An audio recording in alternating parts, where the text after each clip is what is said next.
Thank you, Perle. As Perle mentioned, there is some dispute about whether or not these groups are organized or in what ways they're organized. I actually believe that they are organized in many ways. When you only look at terror cells, it might seem like it's anarchistic, but they have they have newspapers, they have yeshivas, they have schools. And actually walking here, I saw an event of students of Rabbi Ginsburg that Perle just mentioned, and I wrote about outside my house, an event that's going to take place in Jerusalem. Last week there was another event of one of his prime students in Bet Avichai. So I'm just saying, I do see some organization there, but we want to understand a little bit more, and I want to ask Tehila.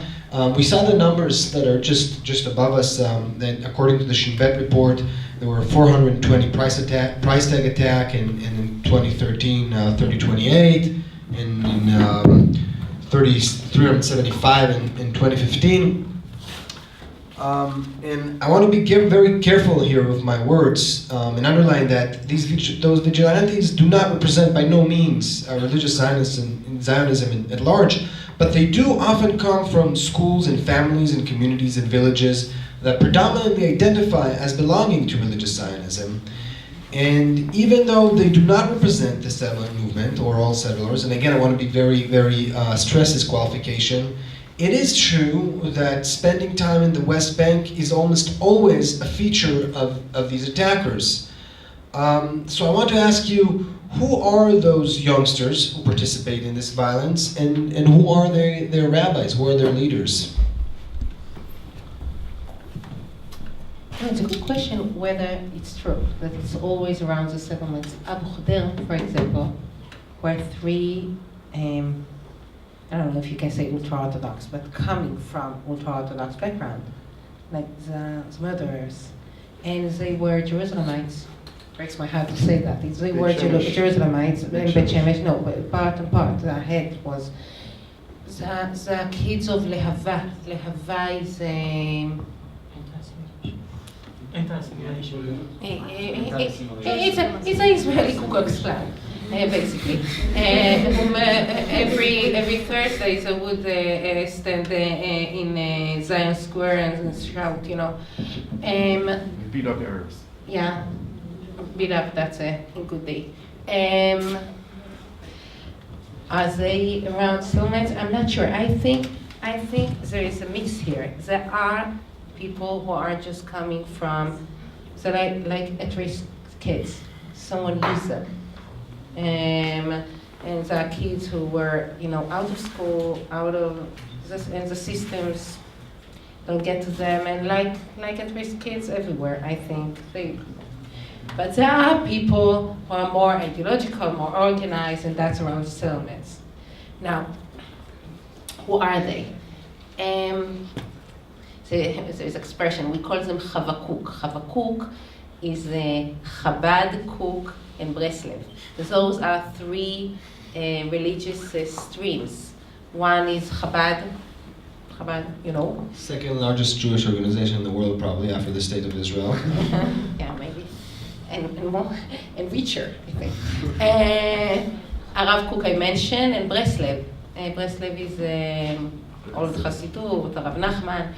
And so it's weird. It's a combination of nationalism and New Age and spirituality in different kinds. It's a weird mix of spiritual trends coming together. And I think more interesting than who are they is what's a community, how the community treats them.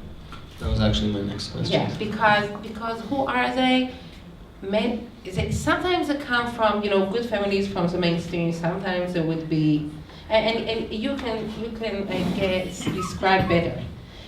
My feeling is the main question is not who are the kids, but what's the attitude of the mainstream of the community. And I think it changed. I think it took time. I think first they were treated as or nothing. You know, nothing that you should take seriously. Denial. Denial. Asavim shotim. Asavim shotim is what's asavim shotim? Wild weeks. Okay. But, not us, basically. And I think it took time to understand that, yes, they are us, they're coming from us, and we should take responsibility for that. Educational, political. I remember 2 years ago, a year and a half ago, after the Duma attack, after a few months, there were kids who were arrested. Not only kids, but adults. And their families started internal campaign of, the Shabak is attacking our kids, torturing them, and for nothing, and it's not them. And there was a big internal debate within National and Religious Society how to treat those arrestments. And I think the mainstream, the politicians and rabbis stood up and said, we're backing the Shin Bet, enough is enough. And look, from the moment they were arrested, something changed. But first, it took too much time. And second, my feeling is that right after the Duma, the first reaction was, leave aside who did that, but the action itself, the first reaction was, it's not coming from the Torah. Those people are murderers, they are criminals, it has nothing to do with Judaism. I personally thought that's a very lovely reaction, because that's not taking responsibility. Yes, it did come from the Torah. It did. And we should talk about interpretation of text. Look, the other side of this big redemption of the people of Israel coming back to the state of Israel, we started to speak Hebrew. For 2,000 years, the Bible people weren't able to read it so easily. And there was a tradition of interpretation. We speak Hebrew. We go back to the Bible, very easily. And we don't need anyone to interpret it. So if you are a kid, and roots in the Bible, okay? So you read it and you say, okay, I'm following them. I'm doing what I'm supposed to do, what it's written there. Now, you need to have educators to tell you this, you misinterpret. This is against our tradition. It's educational discussion you need to have. Denying, saying it has nothing to do, our Torah is not that. Of course, most of our Torah is not that. There are parts, and we need to deal with them. And we need to deal with them honestly, and not expect the kids to be able to do it by themselves. And I'm not sure, it's hard to do it. It's very hard to do it, okay? Because none of us, think of yourself, you have parts in your family that you are less proud of, or your roots, or, okay, those are the parts that we are ambivalent to it. And we need to talk about it. In our schools, in our yeshivot, it's the same, every kind of fundamentalism. I guess it's just, this is fundamentalism. It's going back to the text, to the fundamental, a part of your tradition, and deal with it, and reinterpret it. Just like the rabbis did after the destruction of the temple, the second temple, we need to redo it again. That's a big mission. So, okay, Tehila, thank you very much. I have one more question to each of you, and let's if you may, rather short replies, because I want to open the floor for questions very, very soon. I'm going to be in a moment with you, Pnina. In the past 10 years, more and more Haredis are getting closer to the religious nationalist groups, embracing more of a nationalistic narrative. And as Tehila mentioned, it's true that some of the vigilantes are Haredi. What is the nature of this trend? I think I started to address it in my last answer when I said that the young Haredim or ultra-Orthodox feel more at home in Israel. They don't feel in exile. They feel that Israel is an existing fact. I come from an American family, you can tell. My parents made Aliyah. My father was rather dragged to Israel by my mother, but my mother, I would say, is a staunch Zionist. She's religious and she's a Zionist, but she's not a religious Zionist. And we grew up with a sense of wonder, like Tehila was saying. It was a miracle, it was amazing. It was something like, you know, you're realizing a dream that for 2,000 years Jews just could imagine, and we're living it, and that wonder definitely is part of who I am and how I think. And to my children who are 12 and 11, the state is just a fact. They're Israeli and they live in Israel and they want to travel and they want to do fun things, and they don't really think about like how amazing it is, even though I try to tell them sometimes. Their sense of history is different. So, and that combined with the fact that Haredim are entering the workforce and the army, and they're just being more involved in Israeli society at large, it creates the need to have an Israeli identity, a Haredi Israeli identity, which is something that's new to Haredi society. It's not a given. So you have these young people who are developing their idea of what it is to be an Israeli, and the closest model for them is the national religious community. Because if you're Haredi and you're going to university and you're trying to imagine an Israeli identity for yourself, I don't think the first person you think of is a gay person from Tel Aviv. It's not. You think about someone who goes to pray like you and who eats kosher like you and has the same similar ideology and religious practices as you. So that automatically, that pushes the Haredim very radically to the right. But also, I don't think it's that. Oh, you could say it's only that. I think there definitely is within our own ideology as Haredim that the sense of Israel belongs to us. It's our land.